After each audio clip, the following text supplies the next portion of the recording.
Amidst my busy yet fulfilling days juggling work, household chores, and childcare, a certain mom friend appeared before me. "How much do you think this brand's coat costs? It was really expensive, you know. Most common folks wouldn't understand." Tiffany constantly boasts about everything. I could only smile wryly. It seems that Tiffany recently moved to a newly built high-rise apartment. When I was invited for a housewarming, she said, "You weren't invited, but want to come for a visit?" Due to the stress of daily life, I couldn't bear it anymore and revealed a shocking fact. My name is Nina. I live with my husband Kevin and our daughter Micah. I'm what you might call a workaholic. I chose to start working without going to college, so I've been working at my current job for over 10 years. You could say I'm quite the veteran. My bosses and junior staff were all nice people, and it's been fun regardless. Why am I so dedicated to my work? It's because my father passed away when I was young. I felt the need to become independent quickly from my mother who raised me alone as a woman. And I wanted to repay her, make her life easier for her as soon as possible. When I told her I wouldn't pursue higher education, my mother was worried about me. But honestly, I didn't have any field of study I wanted to pursue. When I conveyed that properly, my mother understood. I met Kevin through work. He's an employee at one of our business partners and always treated me kindly. I was gradually drawn to his polite and sincere attitude toward work. Apparently, Kevin was also interested in my seriousness, and we started dating. There are many ways to get married and become a housewife or switch to part-time work, but I had no intention of quitting my job. When I talked about us both working, Kevin agreed. "It might be tough, but let's support each other. I will do my best, too." That's how he gave me encouragement. And then, a baby girl was born between us. We named her Micah and adored her dearly. Since both Kevin and I intended to work, we decided to enroll her in daycare. That's where I met a mom friend named Tiffany. "Hi, Nina. It's been getting cold lately, hasn't it?" Tina always dressed a bit flashy. She always wore items with a base of red or yellow. The place we live is rather rural, so there are many modest mom friends. Because of that, Tiffany stood out a bit. "Hello, that's right. We have to be careful not to get sick, right?" Tiffany approached me when I came to pick up Micah. "Speaking of cold, look at the coat I'm wearing now. Can you guess how much I bought it for?" She flaunted her coat to me while fluttering it. I'm not particularly knowledgeable about coats, so I had no idea. I replied a little awkwardly. "How much is it? I really have no idea. I'm not very knowledgeable about coats or anything." "That's right. I guess that's true. You wouldn't know, would you?" Tiffany said with excessive joy.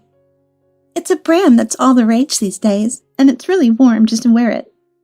I wonder if it's made of fleece lining or if it's made of sheepskin. I believe it cost $1,000. My husband bought it for me, though." As she finished speaking quickly, she noticed what I was wearing. "Nina, you need to wear proper clothes or you'll catch a cold. I think wearing something so thin and cheap is just like not wearing anything at all." "I want to know which thrift store you bought it from. Well, I would never buy from there, though." While smiling politely, I brushed off Tiffany's conversation. She often brags about things like this. Since most of us don't have much experience with brand name items, everyone looked puzzled. Apparently, most of what she owns was bought by her husband, and we often hear about it. It seems like they're quite capable at work and lead a wealthy life. Tiffany's nasty side is that she actually can't be refuted. She knows more about brand items, but I don't feel like studying just to win an argument. I grew up living with just my mother, so we had a modest lifestyle, far from luxury. It's not that we were poor, but we were cautious about spending money. So even if I wanted to argue back, I don't have the knowledge. I mentioned it to other mom friends, and they had similar expressions of being puzzled for the same reasons. Eventually, no one argued back anymore, and Tiffany ended up in a position akin to a boss mom. Even someone like me had the chance to use a branded item for the first time. It was for my wedding anniversary. Kevin and I were talking about wanting to buy something nice. Yeah, you've had that bag for a while, haven't you? I've never seen you use any other bag. Yeah, I might only have this one. I've been using it for over 10 years now. It's surprisingly durable, and it holds a lot inside. Then I'll buy you one for our anniversary. Well, if you look closely, it's starting to have worn out, thinning patches in places. It's proof that you've cherished it. I felt a bit guilty, but I decided to indulge in Kevin's words. I'm also working hard every day with childcare. Sometimes it might be nice to own something branded. As a return gesture, I decided to buy Kevin a watch. It's certainly more expensive than the bag I always carry. In addition, the fact that it was a gift from Kevin on our anniversary made it feel very special. However, sharp-eyed Tiffany wouldn't overlook this. I went to pick up my daughter with the brand-name bag, and she immediately noticed it and approached me. Nina, did you get a new bag? Yes, my husband bought it for me for our anniversary. You don't need to go out of your way like that. Are you trying to impress me or something? Even if you do that, you'll never be like me. You can't catch up. Huh? No, it's not like that. Without hearing my words until the end, Tiffany left while glaring at me. After this, for some reason, she began to view me as an enemy. Even though she used to boast similarly to other mom friends, she started to focus on me exclusively. Oh, Nina, didn't you bring that bag today? Usually I'd go shopping while picking up my daughter, but I did it earlier today. So I left it at home since I only needed the essentials. Are you just saying that? Did you actually lose it? Losing the precious bag your husband gave you? That's really the worst thing a wife could do, Tiffany said loudly. The other mom friends around were whispering to each other about something. I couldn't stand it anymore and left the scene. I quickly returned home with Micah. It wasn't that I couldn't bear Tiffany's sarcasm. It was because I felt Micah's gaze when Tiffany was talking loudly about me. Mom, what's wrong? Are you okay? Micah said worriedly. I'm fine. I'll make dinner, so just wait here, okay? I said with a forced smile. I really wanted to retort to Tiffany, but it's not good to argue in front of children. I regretted feeling like I was running away. Perhaps she doesn't like the bag I got from Kevin. She seemed to want to say something about someone like me having such a luxurious item. Others are others, and there's no need to worry about them. I think that, but I still feel depressed. Due to work, I often pick up the children from daycare. Considering the location of my office and the time I finished work, it was more convenient for me. On the other hand, Tiffany was a full-time housewife, so I always ended up seeing her when I went to pick up the children. There were times when I thought about consulting Kevin.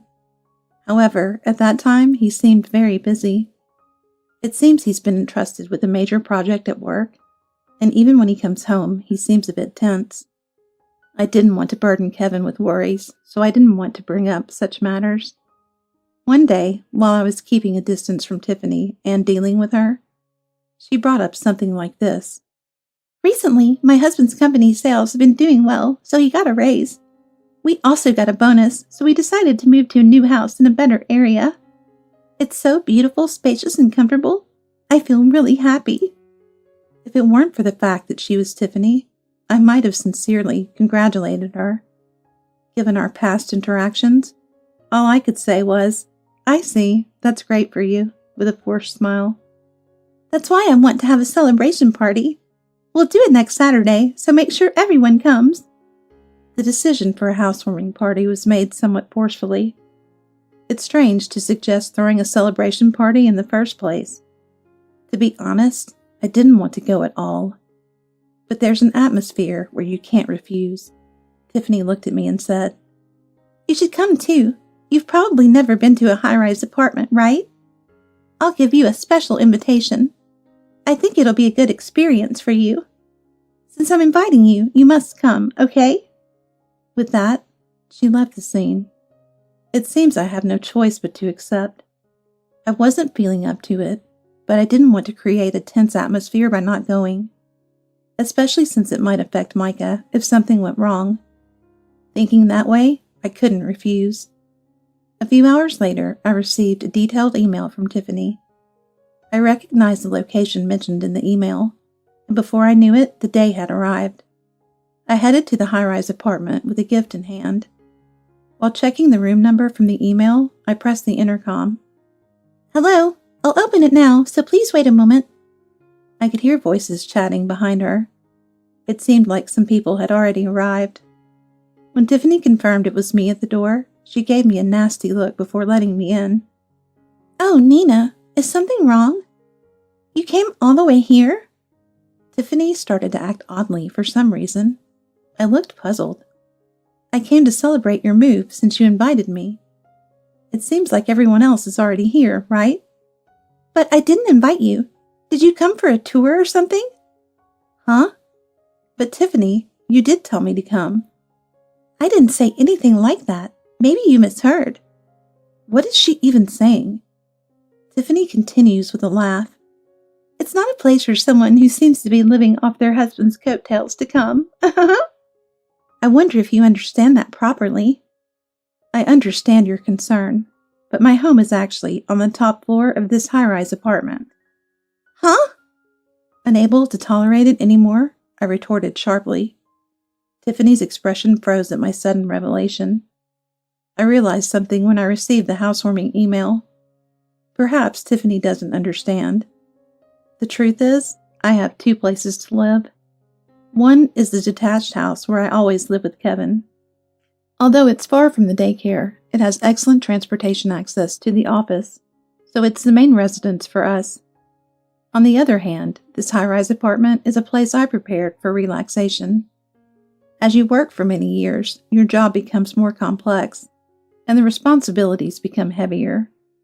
Being in such a situation for a long time inevitably makes you tired.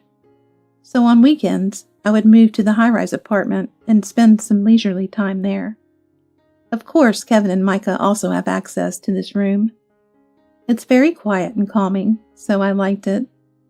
The detached house is a bit far from the daycare, so when I don't have work, I sometimes go pick up the children from the high-rise apartment. "That's a lie. Because you're poor, Nina. Where does all that money come from?" "I never said I was poor." "I can tell from your belongings and stuff like that. You always dress so tacky and use cheap stuff all the time." "That's because I manage my money wisely with balance. I haven't been wasteful at all. I spend money where it counts, so I was able to afford the high-rise apartment." Seemingly frustrated by being rebutted, Tiffany bit her lip. "But isn't it tough living here? I've never seen you in this high-rise apartment before." "That's because I use the elevator. Your apartment is on the 2nd floor, so you take the stairs, right? I'm on the top floor, so I use the elevator." Once again, she couldn't come up with a retort and fell silent. At that moment, someone approached from behind me. "Hey, Tiffany, are you here?" Taylor, why are you here? Were you supposed to be at work today?" The person there was Tiffany's husband, Taylor. Seeing Taylor return suddenly, Tiffany looked flustered with wide eyes. "I was at work, but came back suddenly. Can you explain what this is about?" Saying so, Taylor handed over a document. It was a loan agreement. Tiffany's face turned pale in an instant. "Did you have debt? And it's for $10,000? What on earth did you spend it on?" Taylor yelled loudly. Even so, Tiffany remained silent. "Could it be that the recent increase in coats and brand-name items is because of that? I thought it was strange that there were more brand-name items, even though you're not working." "An increase in brand-name items? Wasn't that bought by your husband?" I couldn't help but interject. Taylor looked bewildered. Turns out, all the branded items Tiffany boasted about were actually bought by herself.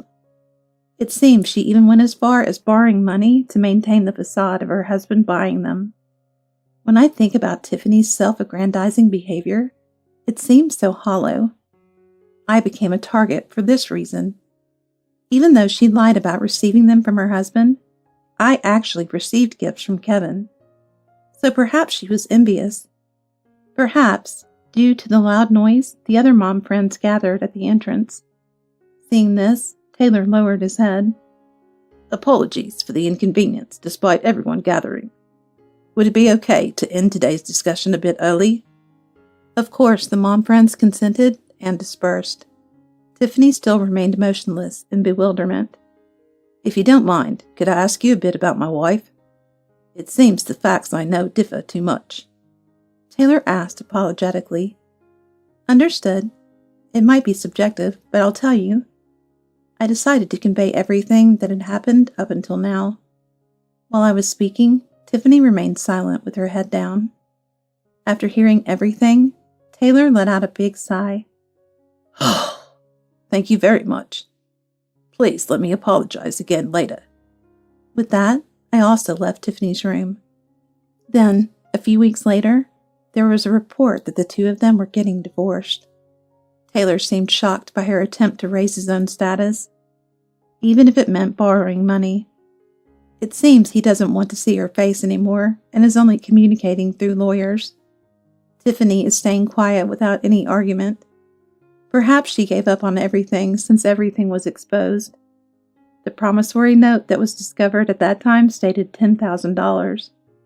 But it seems she had borrowed money in addition to that, exceeding $50,000 in total. Of course, Taylor said he intends to make her pay it all back. After the divorce, Tiffany is living quite an impoverished life. Of course, she was kicked out of the luxury apartment. It seems she asked her parents for help, but everyone knows about what happened, and now she feels lost with no one to depend on. According to someone who saw her shopping at the supermarket, she looked completely different, as if she had lost all her dignity. When I reported this incident to Kevin, he got a little angry. If something happens, don't bear it alone. Make sure to consult me properly. Because it's you, Nina. You probably thought you'd be a bother to me, right? Yeah, sorry about that. Thank you. There's no need to apologize. I'm sure it's been tough for you in various ways. Here, this is a present. Kevin handed over tickets for a day trip. Lately, you've been busy with work, house chores, and childcare, right? So go out with your mom with these. It'll also help change your mood.